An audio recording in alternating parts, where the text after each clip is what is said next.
এর আগে আমরা সরল সুদ বা সিম্পল ইন্টারেস্টের কিছু অঙ্ক দেখেছি এবং তার বেসিকে যে ফর্মুলা অর্থাৎ এসআই বা simple interest equal to PRT/100 এই ফর্মুলাটা আমরা শিখেছি। তাহলে আমরা কী লিখেছিলাম যে এসআই বা simple interest equal to P মানে হচ্ছে আমরা আসল বা প্রিন্সিপাল, আর মানে rate of interest into T মানে টাইম বাই 100, এটা আমরা দেখেছি। এই ফর্মুলা থেকে আমাদের সরল সুদের সমস্ত অঙ্ক হয়ে যাবে। আর কি দেখেছি যে পি হতে পারে যে কোনো কিছু, পি একটা আসল হতে পারে, কিন্তু আর হচ্ছে 100 টাকায় 1 বছরের সুদ। 100 টাকাতে 1 বছরের সুদের যে পরিমাণ অর্থাৎ যে পার্সেন্টেজটা হবে, যদি 10 টাকা হয় 1 বছর, তো সেটা হচ্ছে আর টি মানে দেখেছি টাইম, সেটা কিসে, বছরে। আমরা কি দেখলাম আগের দিন, এই টাইমটা যদি আমাদের বছরের জায়গায় যদি মাসে দেওয়া হয় তাহলে কী করব, তো সেক্ষেত্রে আমরা টাইমটা কী করে দেবো, যে মাসে যদি হয়, যদি 3 মাস করা হয় তাহলে সেটাকে আমরা বছরে প্রমাণ করতে হবে। 3 মাসকে বছরে করতে গেলে কী করতে হবে, 3/12, 12 মাসে 1 বছর, 12, 3 4 12, তাহলে কত হবে, 1/4 লিখতে হবে টি এর জায়গায়। যদি দিনে থাকে, যদি দেখা গেলো 15 দিন আছে, তাহলে কী করব, 15 দিন বাই কত দিন 1 বছর, 365 দিনে, তাহলে 365 দিয়ে এটা ভাগ করে, এইটা হচ্ছে টাইম হবে তখন। অর্থাৎ যে টাইমই থাক না কেন, টাইমটাকে আমাকে বছরে প্রমাণ করতে হবে। দিনে হলে 365 দিয়ে ভাগ করে নিতে হবে, আর মাসে হলে 12 দিয়ে ভাগ করে নিতে হবে, দিয়ে বছর টাইমটাকে আমাকে বছরে আনতে হবে। এরপর SI equal two PRT/100 formula আমাদের দিয়ে যে কোনো অঙ্ক আমরা করতে পারবো। বেশ, এবার আমরা এর পরে কিছু অঙ্কের মধ্যে যাব। সুবীর দাসের বই থেকে দুটি ইম্পর্টেন্ট সরল সুদের অঙ্ক আমরা এখন সমাধান করব। প্রথমে বলেছে 12 নম্বর, যেটা বলেছে যে কত টাকার বার্ষিক 10% হারে একদিনে 1 টাকার সুদ, আচ্ছা কত টাকার বার্ষিক 10% হারে একদিনে 1 টাকার সুদ হবে, আচ্ছা কত টাকা। এইখানে আসলটা আমাকে কত টাকা বলতে আমাকে কী বার করতে বলেছে, 12টা সমাধান করব, আমাকে বলেছে পি বার করতে বলেছে, আসল বার করতে বলেছে পিটা কত কিন্তু আমরা জানি না। এবার দেখো এখানে বলে দিয়েছে সময় কত বলেছে বলো দেখি, সময় বলেছে 1 দিন, তাহলে 1 দিন করতে গেলে আমাদের কী করতে হবে, বছরে আনতে হবে জিনিসটাকে। বছরে আনতে গেলে কী করতে হবে, 1 দিন মানে 1/365 বছর, টি হয়ে গেল।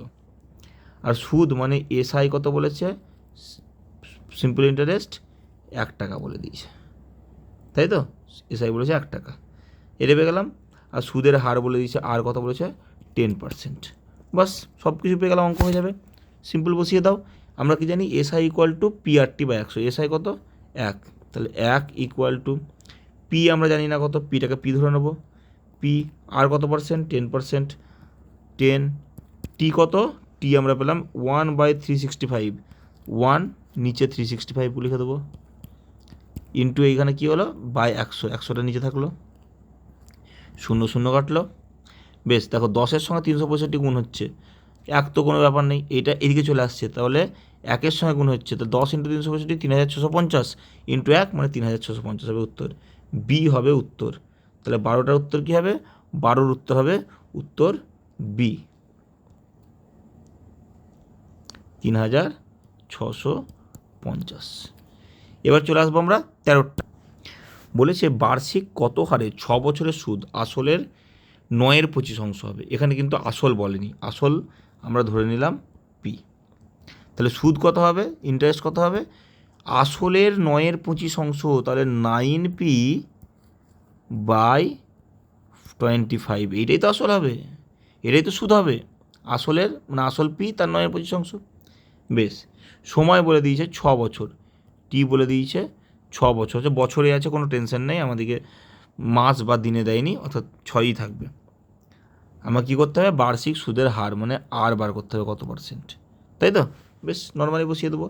তাহলে আমাদের এসআই বলে দিয়েছে, সিম্পল ইন্টারেস্ট বলে দিয়েছে 9p/25 ইকুয়াল টু, আমরা পি জানি না, পিটাকে আমরা পি ধরেছি, আসলটাকে পি ইন্টু আর জানি না, ইন্টু টি 6 বছর বাই 100, পি কেটে গেল, 4/25 100 হয়ে গেল। বেশ, তাহলে আমাদের 6 নেমে গেল নিচে, 4 উঠে গেল উপরে, তাহলে আর ইকুয়াল টু কত হলো, 9 ইন্টু 4/6, 3 2 6, 3 দুগুণ 6 আর 2 দুগুণ 4, 3 তিরিকে 9, তাহলে কত হবে 3 ইন্টু 2 কত হলো 6, 6% হবে উত্তর। সি এরটা আমার তাহলে 13তে কোনটা উত্তর হচ্ছে, সি এরটা হচ্ছে উত্তর, সি এরটা হচ্ছে উত্তর 13তে।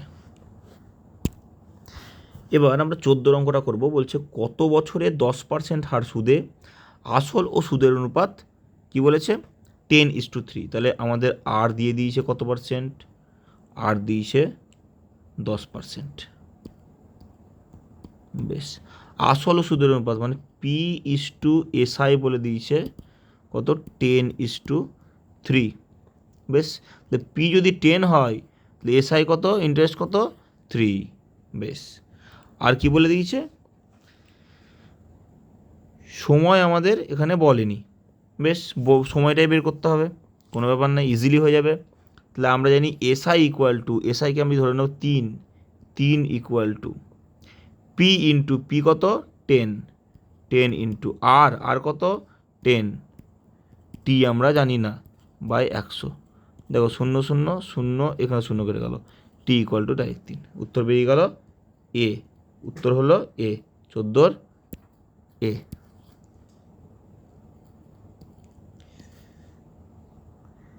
এর পরের অঙ্কটা যাব।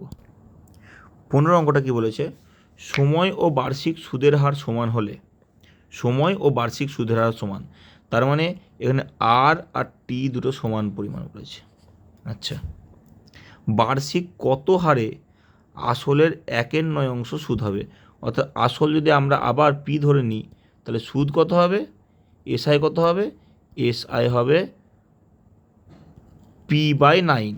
তাহলে কী বলছে 1/9 সুদ, তাহলে কি আসলে 1/9, তাহলে হবে P/9 হবে সুদ, তাই তো। বেশ, আবার আমরা ফর্মুলা ফেলবো নর্মাল।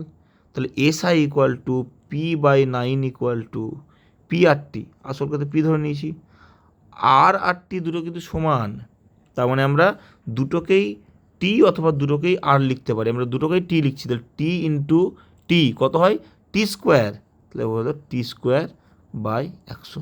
দেখো আর ইন্টু টি মানে P/টি, তো আর এবং টি সমান, আমি দুটোকে টি ধরে নিলাম, টি ইন্টু টি মানে টি স্কোয়ার হচ্ছে, তাই তো। বেশ, পি কেটে গেল, 1 পড়ে থাকলো, তাহলে টি স্কোয়ার ইকুয়াল টু কী হলো, 100 উপরে উঠে গেল, 100/9। তাহলে টি ইকুয়াল টু কী হবে, 100 বর্গমূল 10 আর 9 বর্গমূল 3, 10/3 হবে উত্তর। তাহলে আমাদের সুদের হারও 10/3 আর আমাদের সময়ও 10/3। 10/3 মানে কি জানি, 3 তিরিকে 9, 3 পূর্ণ 1/3% হবে সুদের হার।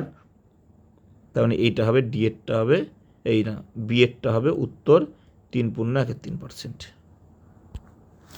এটাও 16টাও একই রকম বলছে, বার্ষিক সুদের হার এবং সময় একই হলে, মানে এখানেও আর এবং টি একই, তাহলে টি ইকুয়াল টু আমরা লিখতে পারি, এখানেও লিখতে পারি T equal to R, T equal to R. তাহলে কী বলেছে 2500 টাকার, তার মানে আসল হচ্ছে পি বলেছে 2500 টাকার, সুদ যদি 400 টাকা হয়, সুদ বলে দিয়েছে, হয়তো আয় এখানে বলে দিয়েছে বা এসআই বলে দিয়েছে, এসআই কত বলেছে, সিম্পল ইন্টারেস্ট 400 টাকা হয়, তবে সুদের হার মানে আর বার করতে বলেছে। বেশ, তাহলে SI 400 equal to P 2500 into R T সমান আমাদের বার করতে বলেছে সুদের হার, তো দুটোকেই আমরা আর লিখবো। তাহলে আর ইন্টু টি মানেই হচ্ছে আর ইন্টু আর মানে আর স্কোয়ার বাই 100, তাই তো। আই ইকুয়াল টু P/টি, আর টি মানে আর স্কোয়ার, আর এবং টি যদি একই বা 100, ঠিক আগের অঙ্কটার মতো, দুটো শূন্য কেটে গেল। বেশ, তাহলে আমাদের এখানে কী দাঁড়ালো, যে আর স্কোয়ার ইকুয়াল টু 400/25টা নিচে নামলো। তাহলে আমরা এবার এটাকে যদি কেটে নিই, একটু জায়গা বের করে নিই, হ্যাঁ আর স্কোয়ার জায়গা বের করে নিই একটু, হ্যাঁ আর স্কোয়ার ইকুয়াল টু কী হলো 400/25, তাহলে আর ইকুয়াল টু কী হবে, 400 বর্গমূল কত হয় 20, আর 25 বর্গমূল 5, 5 4 20, আর হবে 4%। উত্তর হচ্ছে 4%। কোথায় আছে? সি এ আছে উত্তর আমাদের 4%। তাহলে 16টার উত্তর কত? 16-র উত্তর কী হলো? সি।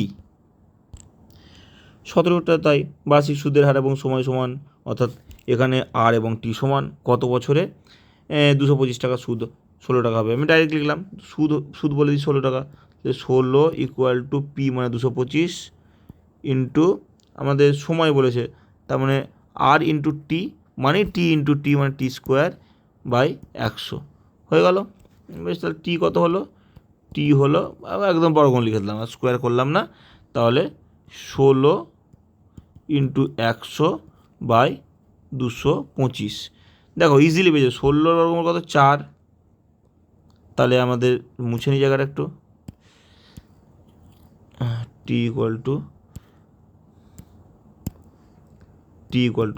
16 বর্গমূল 4, 100 বর্গমূল 10, আর 225 বর্গমূল কত হয়? 15। বেশ, 15 15 225, তাহলে 3 5 15, 5 2 10, 8/3% হবে অ্যান্সার। 4 2 8 বাই 3, 8/3 আছে। 8/3 আমাদের বের করে নিতে হবে, নেই, তার মানে এটাকে আমাদের পূর্ণ ভেঙে নিতে হবে। 8/3 মানে 8কে 3 দিয়ে ভাগ, কত পাচ্ছি? 3 2 6, 2 15 2/3% হবে অ্যান্সার। কোথায় আছে? এতে আছে 2 15 2/3%। এ হবে 17টার অ্যান্সার। এবার 18টা বলেছে কোনো আসল 25 বছরে সুদে আসলে 3 গুণ হয়। দেখো, আসল যদি এখানে পি হয়, মনে করো আসল পি, তাহলে এখানে ইন্টারেস্ট কত? সুদে আসলে টাকাটা 3 গুণ হচ্ছে, তার মানে ইন্টারেস্ট হচ্ছে দ্বিগুণ, তাই তো? আসলটা এবং সুদটা মিলে আমাদের 3 গুণ হচ্ছে, তাহলে শুধু সুদ কত? শুধু সুদ হচ্ছে 2p। তবেই তো শুধু সুদ এবং আসল যোগ করে 3 গুণ হচ্ছে, 3p হচ্ছে। বেশ, এবার কি বলেছে? বার্ষিক সুদের, না এখানে বলেছে সময় বলে দিয়েছে, টি বলে দিয়েছে 25 বছর, 25 বছর বলেছে। আচ্ছা, আমাদের কি বলেনি এখানে? সুদের হার বলেনি। আচ্ছা, তাহলে আমরা এসআই লিখব প্রথমে, 2p equal to P into R বের করতে হবে, কিন্তু টি হচ্ছে 25 বছর বাই 100, পি পি ক্যান্সেল হয়ে গেল। বেশ, 4 25 সঙ্গে 100 হয়ে গেল, 4-এর সঙ্গে 2 গুণ করে দাও, আর ইকুয়াল তো হবে 8%। ইজিলি হয়ে গেল 8%, বিএডটা হবে অ্যান্সার। দেখো 18-এর মতো 19-এর অঙ্কটা প্রায় একই রকম অঙ্ক বলেছে। বার্ষিক 25% সরল সুদে কোনো আসল সুদে মূলে 4 গুণ হবে। সুদে মূলে 4 গুণ মানেই হচ্ছে সুদটা হচ্ছে 3 গুণ, যত গুণ হবে তার থেকে 1 কম হচ্ছে সুদ। তার মানে আমাদের ডাইরেক্ট আমি লিখে দেবো, আর এখানে বেশি লিখছি না, যে 3p, 3 গুণ সুদ আর আসল হচ্ছে পি, তাই তো 4 গুণ হয়ে যাচ্ছে, ইন্টু কী বলেছে? সুদের হার বলেছে 25%, 25 ইন্টু টি সময়টা আমাদের বের করতে হবে বাই 100, পি কেটে গেল, 3 4 12%, টি সমান 12 বছর, 12 বছর, টি সমান 12 বছর। ডি হবে 19-এর উত্তর। দেখো বলেছে 20টা একটি মূলধন 4 বছরে দ্বিগুণ হয়। টি যদি 4 বছর হয়, তাহলে পিটা হয়ে যাবে, পি আসল হলে সুদও হবে দ্বিগুণ, মানে সুদও হবে পি, তাই তো? আইটাও পি হবে। তাহলে কত বছরে সেটা 5 গুণ হবে বলেছে। 5 গুণ মানে আমাকে আই হবে, যে ইন্টারেস্ট হবে সেটা 4p হতে হবে। বেশ, চলো 20টা দেখি। আমাদের এখানে কী বলা নেই? শুধু আর বলা নেই, আরটা আমরা বের করে নেবো। আমরা লিখব যে পি মানে ইন্টারেস্টটাও যা, সেটাই হচ্ছে কি আসল। P equal to P R টি কত বছর বলেছে? 4 বছর বাই 100, পি ক্যান্সেল, 4 25 সঙ্গে 100, তাহলে আর যদি এদিকে চলে যায় 25% হচ্ছে, আর আমরা 25% পেয়ে গেলাম ইজিলি, আর কোনো ব্যাপার নেই। এবার অঙ্কটা হয়ে যাবে। বলেছে কত বছরে 5 গুণ হবে, তো যখনই 5 গুণ হচ্ছে আসলটা, তার মানে সুদ হচ্ছে 4p, সুদ 4 গুণ হচ্ছে আসলের, 4p equal to P into R হচ্ছে 25% ইন্টু টি কত বছর আমরা বের করবো? তাই তো, বাই 100, 4 25 100, পি ক্যান্সেল। দেখো 4টায় 4-এর সঙ্গে গুণ হয়ে টি হয়েছে 16 বছর। 16 বছর হচ্ছে অ্যান্সার, হচ্ছে বি এরটা হচ্ছে অ্যান্সার। অ্যান্সার হচ্ছে বি। এবার শেষ অঙ্কটা আমাদের ঠিক 20 অঙ্কটার মতন অঙ্ক। শেষ অঙ্কটা তোমরা কমেন্টে করে তার উত্তর আমাকে দেবে। শেষ অঙ্কটা বলেছে কোনো মূলধন 7 বছরে দ্বিগুণ হয়, কত বছরে 7 গুণ হবে? এই অঙ্কটা তোমরা করে আমাদের দেবে। আমার এখানে সরল যে সুদ কষা বা সিম্পল ইন্টারেস্টটার পার্ট 2 আমরা কিছু অঙ্ক করলাম। যদি কারো কোনো অঙ্কের কোনো সমস্যা থাকে তাহলে আমাকে তোমরা কমেন্টে দেবে, আমি সেই অঙ্ক করে দেওয়ার চেষ্টা করব। ধন্যবাদ।